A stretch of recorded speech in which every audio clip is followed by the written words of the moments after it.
Pasadanita, who I asked to give this talk. Pasadanita's our manager at the centre, so she does loads of work. She's come to work full time at the centre. It's really, really good working with Pasadanita. Really, really committed, very, very capable woman. And we recently did a course together. We did. It was great fun. It was great fun. It was great fun. Yeah, and Pasadanita used to be a primary school teacher. So we might be playing games tonight. No, she's a lot of fun, but she's also got a very, very sharp mind, lovely kind of clear intellect, and a sort of very keen sense of how to kind of communicate ideas, actually. So it's really, really good working with Pasadanita, and I thought, oh great, let's ask Pasadanita to come and do a talk at Dharma.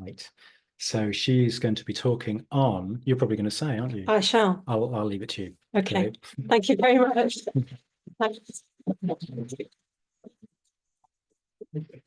Thank you very much, Dr. Sidi, for your really lovely introduction, and thanks to Dharma City over there. Thank you very much for the meditation. I really needed that, so thank you.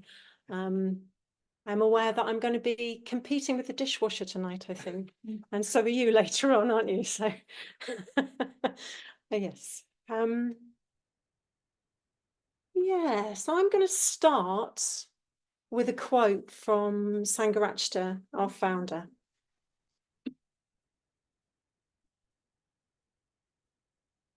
I believe that humanity is basically one. I believe that it is possible for any human being to communicate with any other human being, to feel for any other human being, to be friends with any other human being. This is what I truly and deeply believe. This belief is part of my own experience. It's part of my own life. It is part of me. I cannot live without this belief, and I would rather die than give it up.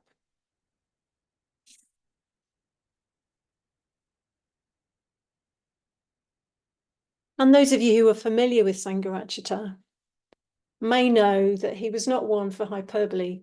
He did not exaggerate. He said what he meant, and he meant what he said. So when he said that he would rather die than give up that belief of the basic unity of humanity, he actually meant it.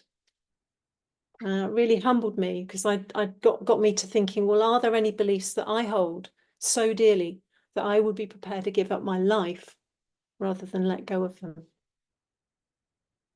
So Sangharakshita's vision of the unity of humanity is one thing, and it's obviously an ideal, but when we look out into the world does seem to be dominated not by unity, but by division and conflict. You only have to turn on the news to see the conflicts within this country, between other countries in the world. That's always been the case, and it's still the case. Of course, the media do give a have a skewed view of what's going on in the world. We only hear the bad news. We don't hear the many, many instances of good news. However, there is an awful lot of division and conflict in the world. So tonight, I'm going to be exploring or touching on the Buddhist view of why this division happens. And I'll be exploring the Buddhist teachings which offer another possibility for the world, a possibility of unity rather than division. And the title of my talk this evening is The Buddha Beyond Division. Okay, so we're talking about the unity of humanity, the conflict and division in the world. But let's bring it back to home, back down to earth. What are we doing here? What's the relevance of what we're doing here? We come along maybe one night a week, maybe 2 nights a week. Come along, we meditate for a bit, we listen to some Dharma talks, we take in the Buddhist teachings, we maybe make friends, very friendly atmosphere. But are we just fooling ourselves about what we're doing? Whatever our life circumstances here, we do live a relatively affluent life in a relatively peaceful, stable country. So are we just kidding ourselves about what we're doing? The Dharma tells us that genuine change always can only come from the bottom up, from the inside out. It has to begin with the individual. It can't be legislated for from the outside. So I'm going to give another quote. This is from, and I don't know if I'm saying his name correctly. He's a 14th century Tibetan Buddhist master, and his very famous verses that he wrote, and his name is Thogme Zangpo. If you have not tamed the enemy of your own anger, combating outer opponents will only make them multiply. Therefore, with an army of loving kindness and compassion, tame your own mind.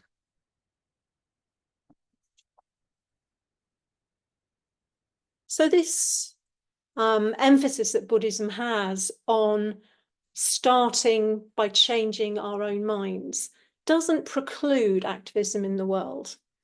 It doesn't mean that we can't go out there and be active in changing the external manifestations of division and doing what we can to bring more unity. However, the Dharma does say that if that's all we do and we're not also working on our own minds, then the delusion and the ill will that we bring with us will inevitably mean that the results of those external actions will be very limited in their scope and their duration. And one problem is likely to be replaced by another.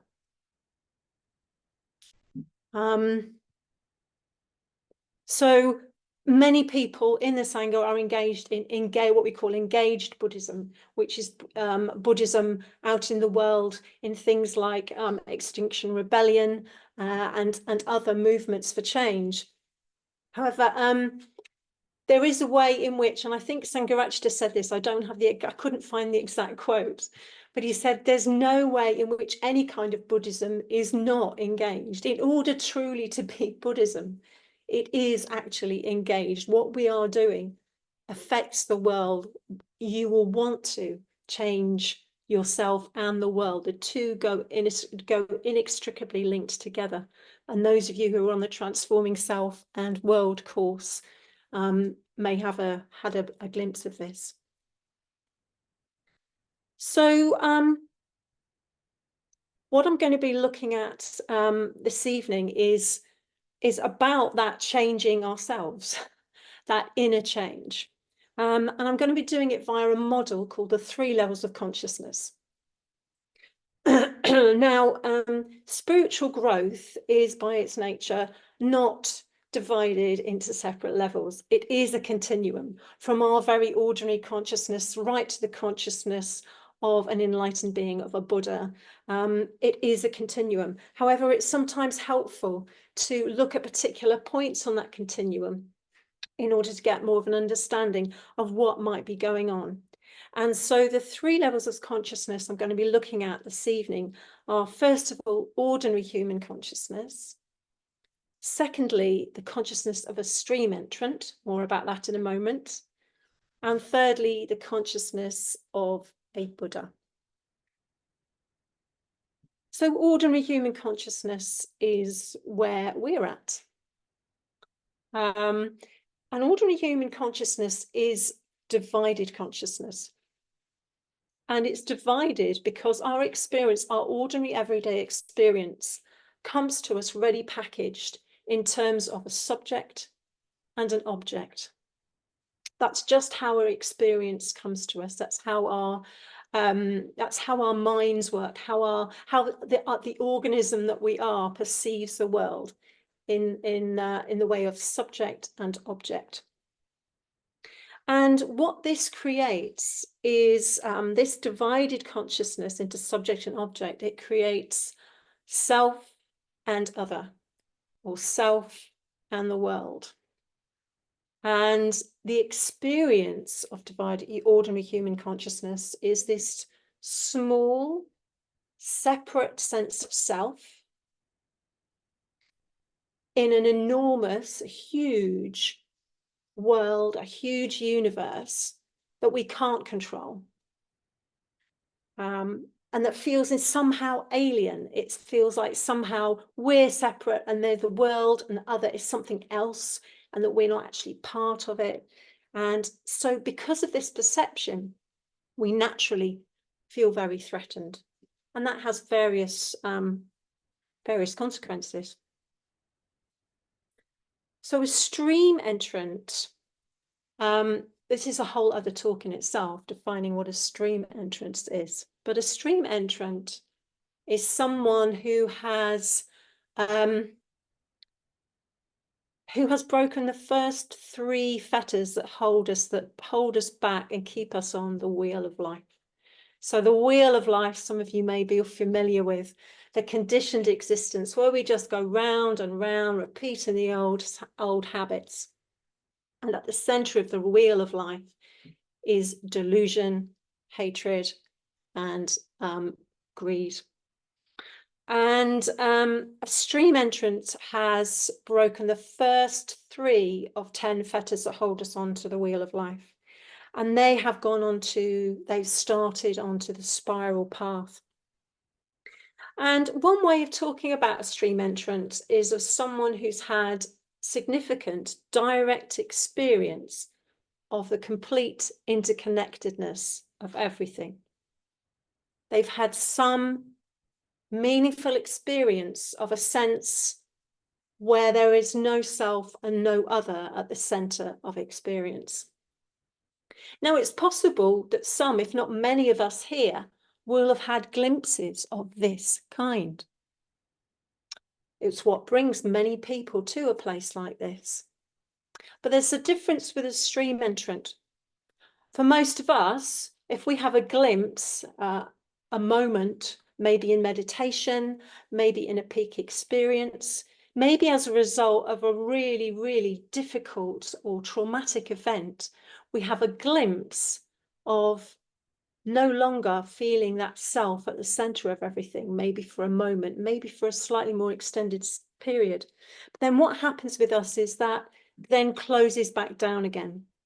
And our experience goes back to our normal everyday experience of self and other. If you're lucky and if you remember, you won't, that may well change you though. That may well change you. In the case of a stream entrant, that glimpse, they may have had multiple glimpses. They may have had an extended glimpse. But what has happened is that sense of self and other disappearing has led to enough of a change in their ongoing experience for them to have a much, much more porous view of self. So they still have a sense of self at the center of things, but it's much more fluid, much more porous. It's not so fixed, it's not so solid. And that has a very strong effect on how they are in the world. So the level of consciousness of a Buddha, what is there to say about the level of consciousness of a Buddha? So when we talk about a Buddha, we think of the Buddha, the historical Buddha who gained enlightenment over 2,500 years ago in what is now northern India. But we also mean any one of the many men and women over the centuries who have attained what the Buddha attained, achieved what the Buddha achieved, seen, realized what the Buddha realized in its very fullness. And a Buddha's consciousness is completely undivided. In the Buddha's experience, he or she has gone beyond self and other. So there's no experience of self at the center. And I can only imagine, and I can't imagine, I have no idea what that might be like. There's nothing I can say about that because I really just don't know. So how might someone at each of these levels of consciousness relate to others, relate socially, relate out in the world? Oops. I'll just take a...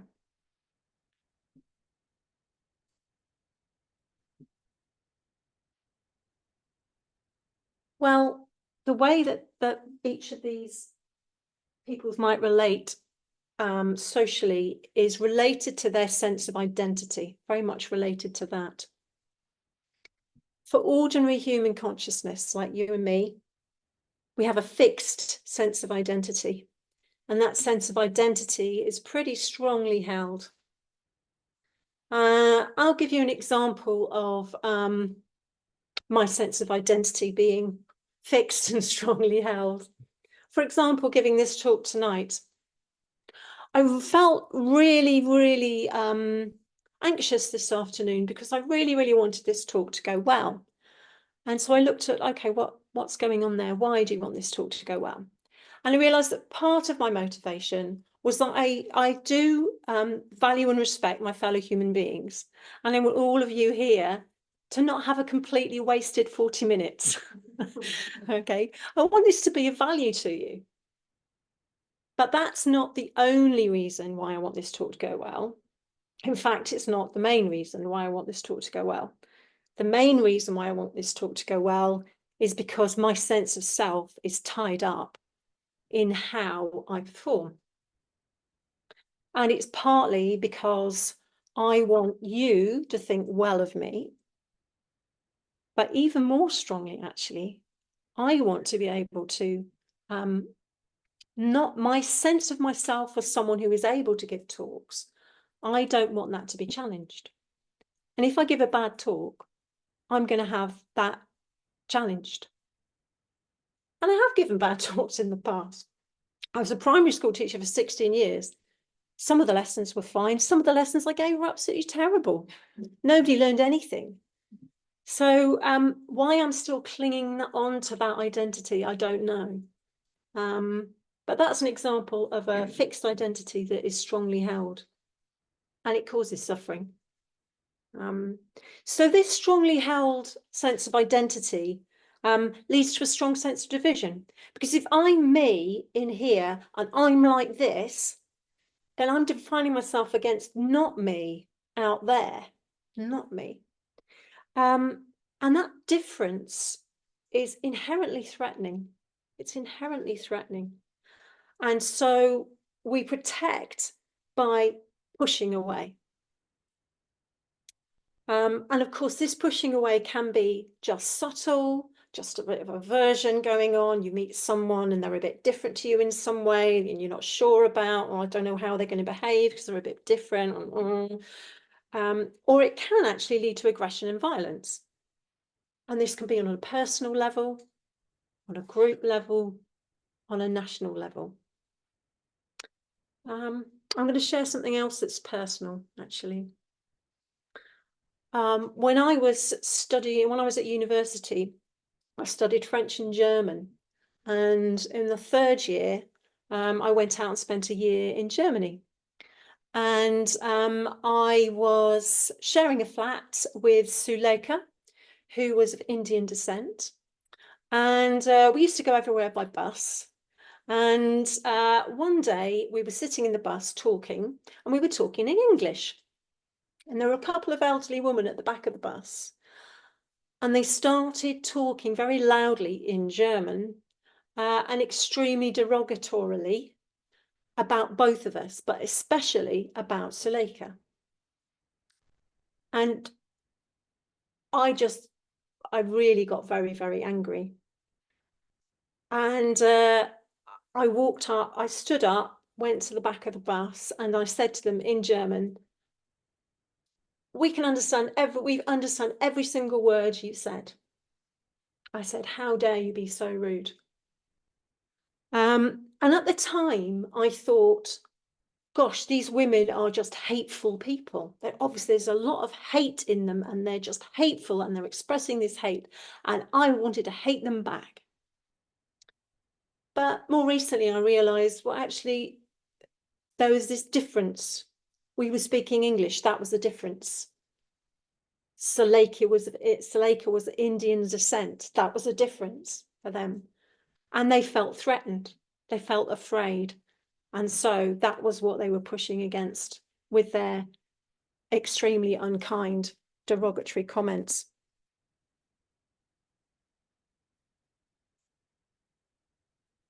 So how do you recognize someone who is at the ordinary level of consciousness, human consciousness? Well, it's pretty easy. Self-concern, self-reference, and self-defensiveness will be there. And you can probably recognize that in yourselves and in others. So what about the identity of a stream entrant? Well, in a stream entrant, they will have a sense of self, but it's, as I said before, it's a much more fluid and non-fixed sense of self. And so their identity is always very provisional. They hold their identity loosely. And because of this, their sense of division is much, much less, much more attenuated. And therefore, the threat of difference becomes less. Others are less threatening. And a stream entrant will typically have a desire to understand others, a desire to learn from differences, to celebrate differences, to explore and celebrate commonalities too. Now, at our best, we are capable of doing this. We are at our best, aren't we? I'm sure you will have had times when you yourself and you have witnessed other people doing that. But if we're not stream entrants, we won't be doing it all the time. There will be times when we just think, no, I don't want to understand that person. I'm just not interested. They just make me feel too much aversion. I'm just walking away. What about a Buddha? Well, a Buddha would experience no identification at all. A Buddha has an experience with no sense of self at the center whatsoever. With no identification, there's no division because there's no self and other. The historical Buddha accepted everybody, and I mean absolutely everybody, regardless of all sorts of different things that he may well have, you know, that other teachers of the time probably would not have accepted people. For example, he accepted women as followers. And at the time, women in ancient India were very much second-class citizens. He accepted people regardless of their caste. The caste system was not as developed as it is now, but it was definitely there in those times. He accepted anyone dependent, irrespective of the tribe they belonged to. It was very much a tribal society, and he had no truck with people having disagreements between tribes. He also accepted anyone, even if they were criminals. In one famous example, he took on a serial killer. Some of you may know the story of Angulimala. He was a bandit who terrorized the roads for many years, and he was called Angulimala because that means a garland of fingers.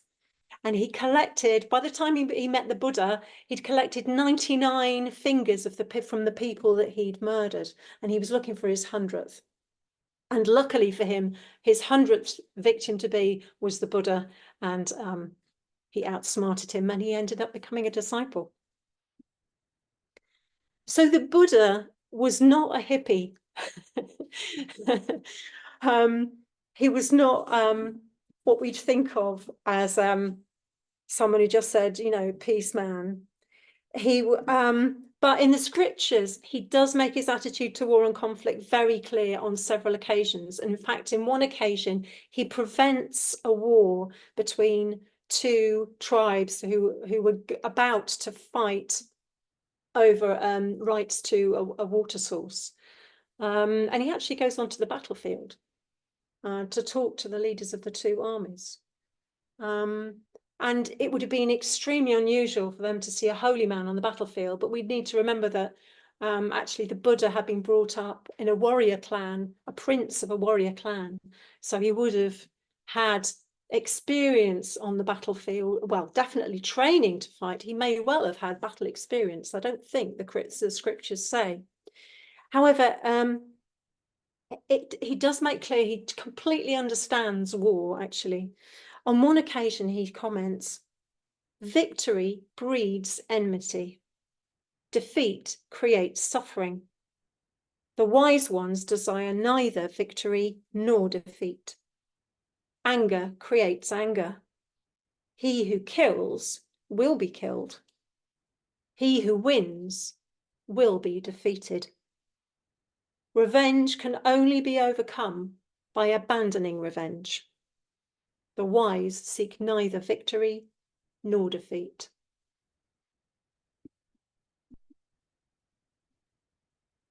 So how does all this relate to the series topic? So the series topic, as a reminder, is internationality, conditions for Sangha. So the Sangha, for those of you who are maybe newer, is the spiritual community. In this context, there are various meanings. In this context, it means the spiritual community of practitioners practicing together and supporting each other. And our Sangha, the Triratna Sangha, is a worldwide Sangha. I think I'm right in saying that we have centres and groups on every continent apart from Antarctica. But I am willing to be corrected if anyone knows otherwise. It's genuinely a worldwide Sangha.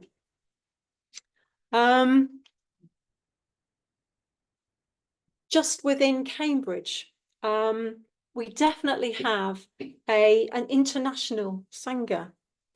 I was going for a walk today after work before coming here, and I was walking through town probably for about half an hour, and I decided I was going to count the number of different languages I heard as I was walking along, listening to various people's conversations.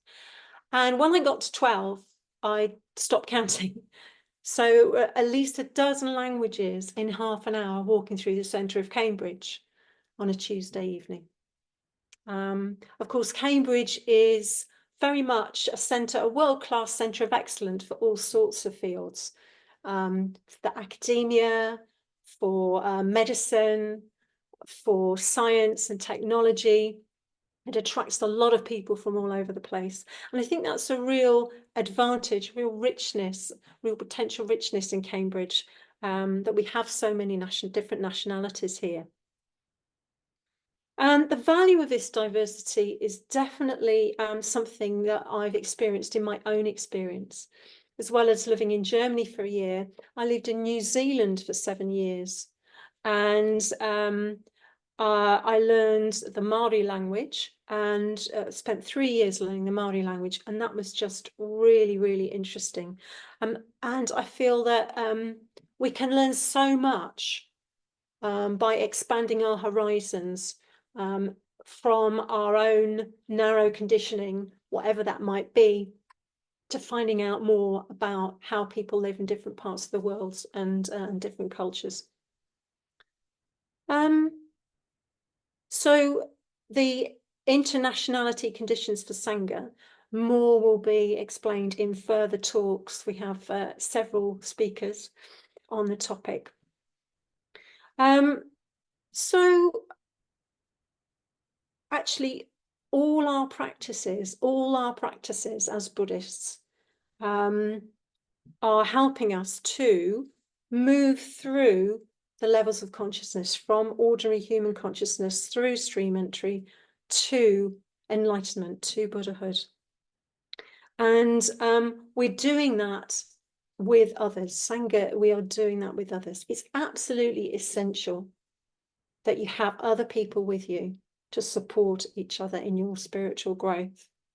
It's very, very easy because we are coming from a place of delusion. We're coming from not really understanding the nature of reality and what's going on. So it's very, very easy for us to get deluded about what's going on for us, actually.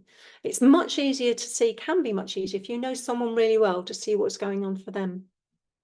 So as well as we can act as checks for and balances for each other, and we can also really encourage each other.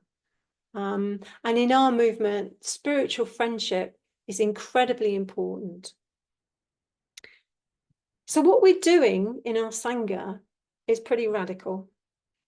We are trying and aiming to become the nexus of a new society that is in line with the values that both Sangha and the Buddha expressed in the quotes that I gave you. And now this is a work in progress, obviously. And we try and we try and we fail and we try again. But really that's what we're about. We are about supporting each other in developing our levels of consciousness. And Sangha actually said somewhere that it's a realistic aim for every practicing Buddhist to aim for stream entry, to become a true individual with a direct experience of interconnectedness, who is able to act incredibly positively in the world. So that's what we're doing.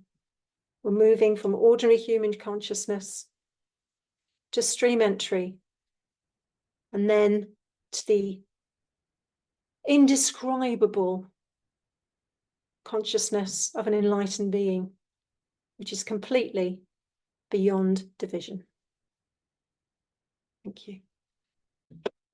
So I do have some discussion questions, so I will mention them now for the recording, and then we'll give them out, copies out after the tea break. So these are completely optional, so you may have your own questions that you want to explore, and that's absolutely fine. But in case things are, in case you need something to start with, I have two questions. The first one is, think of a time when your sense of identity was threatened. What happened and how did you respond? And the second question, do you agree that genuine change has to come from the inside out? Why or why not? Thank you.